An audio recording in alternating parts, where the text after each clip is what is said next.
ডোমজুড়ে একটি গাড়ির সঙ্গে পুলকারের সংঘর্ষ এবং সবচেয়ে ভয়ের বিষয় যা তা হলো ওই গাড়িতে তখন 4 পড়ুয়া, সেই 4 পড়ুয়া আহত হয়েছে, হাসপাতালে ভর্তি।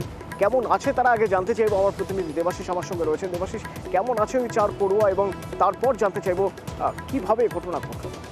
দেখো অতনু, প্রথমেই তোমাকে বলি পড়ুয়ার সংখ্যা কিন্তু 4 নয়, সেটি 8।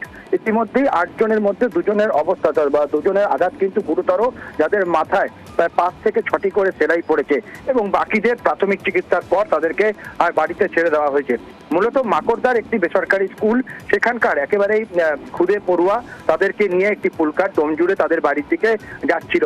হঠাৎ করে উল্টো দিক থেকে ডোমজুর থেকে হাওড়া আসার পথে একটি স্করপিও গাড়ি, সেই স্করপিও গাড়ি কিন্তু মুখোমুখি সংঘর্ষ, অর্থাৎ বেপরোয়াভাবে গাড়িটি এসে কিন্তু ধাক্কা মারে পুলকারকে, সেরকমটাই কিন্তু অভিযোগ।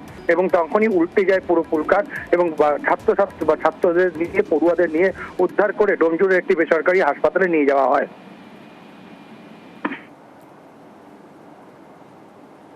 আসছিল ওই দিক দিয়ে, যাচ্ছে এটা যে তারা সময় ওই দিকে আসছে, দিকে যাচ্ছে গাড়িটা হঠাৎ ওই দিয়ে লেগে গেছে, ভিজে গেছে, ওইটা লেগে গেছে, দুজনে মুখোমুখি লেগে 8খানা বাচ্চা, 8খানা আমাদের পেছনে বাচ্চা কোনো ক্ষতি হয়নি, পেছনে সামনে দুটো বাচ্চারই ক্ষতি হয়েছে, মাথা ফেটে, কপাল ফেটে, গাড়ি ফাড়ি চোট হয়েছে।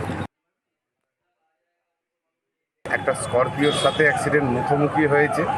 মূলত যেটা আমরা বুঝতে পারলাম অ্যাক্সিডেন্টটা হওয়ার কারণ দেখে, যে দিল্লি পাবলিক স্কুলের কাছে যেইভাবে অবৈধভাবে পার্কিং করে রাখে এই যে গাড়িগুলো, এগুলো হচ্ছে আপনার দিল্লি পাবলিক স্কুলের যে বাচ্চারা পড়ে তাদের গার্জেনদের গাড়ি।